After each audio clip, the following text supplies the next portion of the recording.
Why that big Star Wars Solo cameo is bigger than you think. Audiences were shocked this weekend to see the big screen return of a classic Star Wars character. This was the biggest surprise cameo since the 2004 special edition DVD release of Return of the Jedi, where Hayden Christensen popped up as a Force ghost replacing Sebastian Shaw. We are still bitter about it.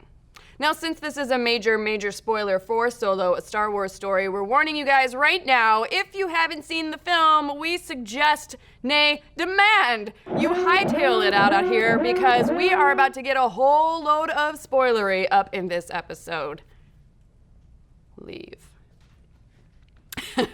But now come back. So here it goes. Darth Maul is back, baby! Yeah, that's right, folks. In Solo's time period, Darth Maul is alive, and now the head of the underground crime syndicate, the obviously named Crimson Dawn, which shocked us all and sparked the question, huh?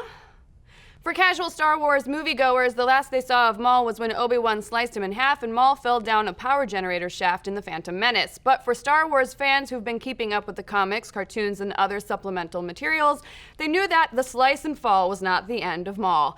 Now, in case you're not super up to date, here's a quick rundown of what happened to Darth Maul after The Phantom Menace.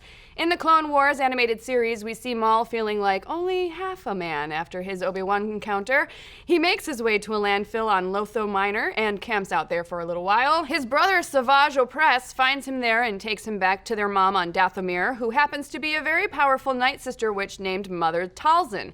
And while there, he gets cyborg legs to replace his missing fleshy ones. After that, Maul seeks revenge on Obi-Wan, Darth Sidious, Count Dooku, and pretty much any and all Jedi and Sith. He joins the worst criminal organizations, Death Watch, Pike Syndicate, Black Sun, and the Hutt Clan, together to form the Shadow Collective in the hope that they'll become a third party in the Clone Wars and fight against both the Republic and the Separatists. But the Shadow Collective doesn't last long. They take over Mandalore for a hot sec, but then Darth Sidious captures Maul and the Shadow Collective disbands. After the Clone Wars, the Star Wars comics pick up from where the show left off with Maul. Basically, he escapes Darth Sidious and he eventually returns to his home, Dathomir.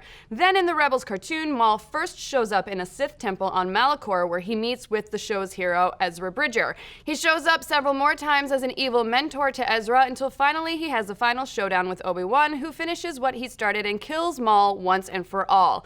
One additional side note. Did you check out that lightsaber Darth Maul was wielding in his holocall with Kira?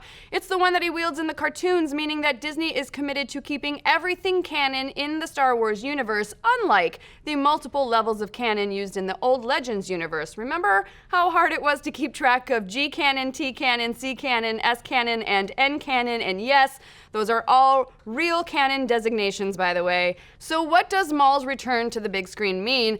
Well, get ready to jump for joy, prequel kids, because after a few movies where Lucasfilm seemed to be politely ignoring the events of episodes 1, 2, and 3, outside of a hot mention or two, Disney is finally roping those movies back into the contemporary Star Wars mythos. And if they're gonna do it, Maul seems like a pretty good place to start. Love or hate the prequels, everyone seems to agree that he was one of the coolest parts of them. Definitely a safer bet than just coming out of the gate with a Dexter Jetster standalone film. But what is the character's future in the ongoing Star Wars story? Well, we have two theories, and it all ties into what the franchise is planning to do with Han as well. First, we know that Alden Ehrenreich has signed up to play the galaxy's favorite smuggler for at least 2 more movies. Obviously, that could mean just finishing up a Han Solo trilogy, and if that were the case, we could see a situation play out where Han gets wrapped up in a war between 2 crime syndicates, the Hutts and Crimson Dawn, and believe us, that is something that we would love to see. That legit sounds super cool. Having Maul face off with Jabba could be a cool way to bring the original trilogy and the prequels together, and this would also lead pretty seamlessly into Maul's first appearance in Rebels. The story could end with Jabba toppling Maul's criminal empire, leaving the former Sith in the lowly place that we find him. But is it possible that Maul won't be a consistent big bad for just Solo, and instead an antagonist that integrates into all the Star Wars stories? Just the other day, we found out that a Boba Fett film is in the works, and we're pretty sure an Obi-Wan movie is too. So could Maul actually show up as a threat in all of these films? The timeline would work out, considering these are all stories between the prequel and the original trilogies, and in Rebels, Maul doesn't die until right before the events of A New Hope.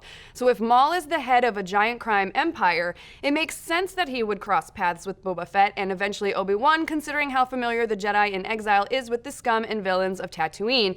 And at the end of the day, it would just be a really neat way to tell Maul's story and connect all of the individual individual films. If you recall, the hype surrounding him in The Phantom Menace was enormous, and he ended up being completely underutilized in that film, so this seems like a great way to redeem the character. But what do you folks think? Are you excited to see Darth Maul back in the black and red flesh? Are there any other old Star Wars characters you'd like to see back on the big screen?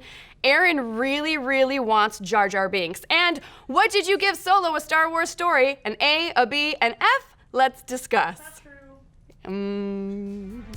Be sure to like, subscribe, and smash that little bell to get notified every time we drop a video. And if you missed our Week in Review Roundup show, Nerdist News What the Friday, you can always check out the audio podcast completely for free over on iTunes, Spotify, Google Play, or anywhere fine podcasts are found. In this last episode, the team attempted to find out if the Star Wars prequels deserve the second chance. Do they? Aaron thinks so. You'll have to listen to find out. That is true.